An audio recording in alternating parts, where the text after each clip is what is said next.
रिया office के लिए late हो गई थी तो जल्दी से बिना ब्रेकफास्ट किए ही घर से निकल गई। उसकी लाइफ अब बस घर से ऑफिस और ऑफिस से घर तक ही सीमित थी। किसी समय में बहुत खुश रहने वाली रिया अब हंसना ही भूल गई थी। उसकी ज़िंदगी में अब ना तो कोई दोस्त था, न रिश्ते पास थे। उसके मम्मी पापा दिल्ली में रहते थे, जबकि वो उनसे दूर मुंबई में रह रही थी। 5 साल हो गए थे उसके डिवोर्स को। कभी अपने फ्रेंड्स से बात होती तो वो अपने पति और बच्चों की ही बात करते। वो बहुत असहज हो जाती थी। इस कारण धीरे धीरे वो सबसे दूर हो गई। छुट्टी का दिन भी यूं ही वो अकेले ही बिता देती। एक दिन अचानक उसकी किसी लड़के से ऑनलाइन चैट हो गई। रिया को अच्छा लगा, बरसों बाद किसी से बात की थी। वो फिर बात करने की बेचैनी महसूस कर रही थी और बेसब्री से इंतज़ार कर रही थी कि कब दोबारा चैटिंग होगी। फिर धीरे धीरे तो ये रोज़ की ही बात थी। वो उस लड़के से रोज़ बात करती। कुछ वक्त बीत गया तो रिया अब उस पर भरोसा करने लगी, तो उसने उस लड़के सुमेर को अपना मोबाइल नंबर भी दे दिया।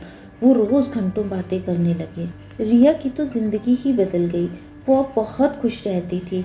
इस नए दोस्त को पाकर अब वो ज़िंदगी को एंजॉय करना चाहती थी। वो खुद का ध्यान रखने लगी। यूं ही 1 साल बीत गया सुमेर से बात करते करते। एक दिन जब वो सुबह ऑफिस जा रही थी तो किसी ने पीछे से आवाज़ दी, तो वो देखकर चौंक गई। ये तो सुमेर के जैसा लग रहा था। उन्होंने अब तक एक दूसरे को सिर्फ फोटोज में ही देखा था। दोनों को समझ नहीं आ रहा था क्या कहें। रिया ने कहा, सुमेर तुम यहाँ कैसे? तुमने कुछ बताया नहीं और अचानक यहाँ। हाँ, तुम्हें सरप्राइज़ देना था। कैसा लगा तुम्हें? सुमेर बोला।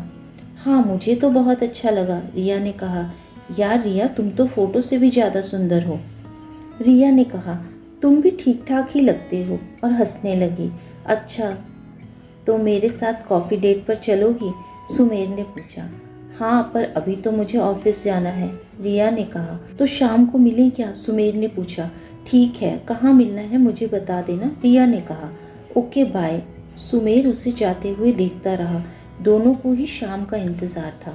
रिया ऑफिस से घर आ गई थी और वो बहुत बेचैन फील कर रही थी। उसे कुछ समझ नहीं आ रहा था कि वो क्या पहने। उसने अपनी सारी ड्रेसेस निकाल दी और देखने लगी। वो सोच रही थी कि क्या सबसे अच्छा लगेगा उस पर। वो बहुत सालों बाद ऐसे तैयार हो रही थी और बहुत खूबसूरत दिखना चाहती थी। फिर वो सुमेर से मिलने चली गई। शाम को जब डिनर पर मिले, सुमेर ने कहा, मैं अब मुंबई में ही शिफ्ट हो रहा हूँ। मेरा यहाँ ट्रांसफ़र हो गया है। रिया तो खुशी से उछल पड़ी।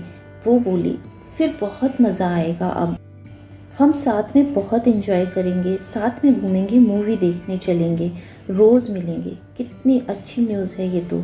सुमेर ने कहा, हाँ, पर उससे पहले मेरे लिए कोई अच्छा सा घर ढूंढना है तुम्हें। रिया ने कहा, ठीक है। फिर सुमेर रिया को उसके घर छोड़कर खुद होटल चला गया। कुछ टाइम बाद उसे रिया के घर के नज़दीक ही घर मिल गया था। वो शिफ्ट हो गया। रिया ने उसकी बहुत हेल्प की शिफ्टिंग में भी।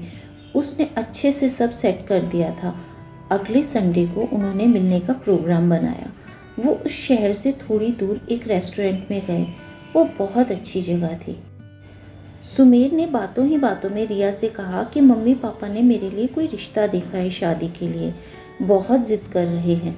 रिया ये सुनकर पहले तो खामोश रही, फिर हिम्मत करके बोली, कर लो शादी।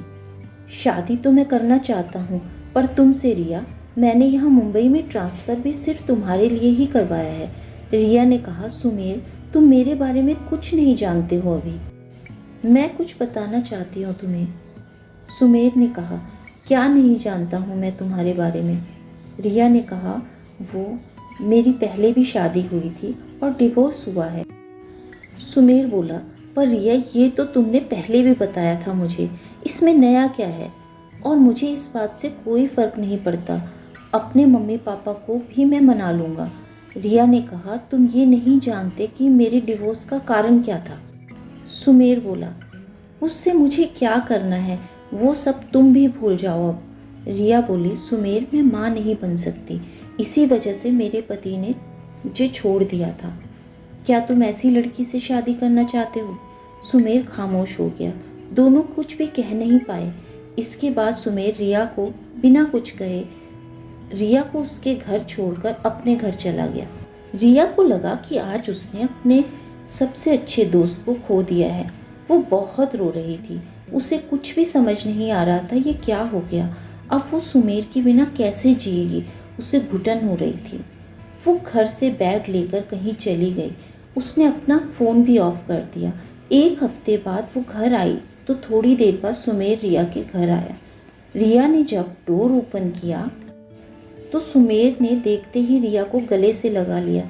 सुमेर ने कहा, कहाँ थी तुम? मैं कितना परेशान था, कितना ढूंढा मैंने तुम्हें, और फ़ोन क्यों ऑफ कर दिया था? क्या हो गया है? रिया, मैं उस दिन तुम्हारी बात सुनकर थोड़ा हैरान हुआ था यार, मुझे थोड़ा टाइम लगा ये सब समझने में।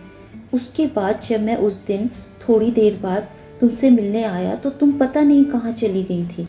कहाँ थी तुम? कुछ बताओगी? रिया ने कहा, वो मैं कुछ दिनों के लिए मम्मी पापा के पास चली गई थी। मुझे लगा अब तुम नहीं मिलोगे मुझसे। सुमेर ने कहा, उस दिन तुम्हारी बात सुनकर मैं थोड़ा परेशान हो गया था, पर इसका मतलब ये तो नहीं कि हम इस बात की वजह से अलग हो जाएं।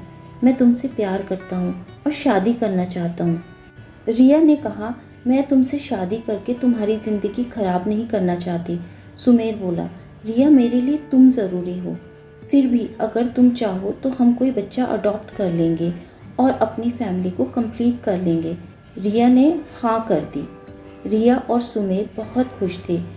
कुछ दिन बाद उन्होंने अपनी फैमिली से बात की तो वो सब लोग भी मान गए।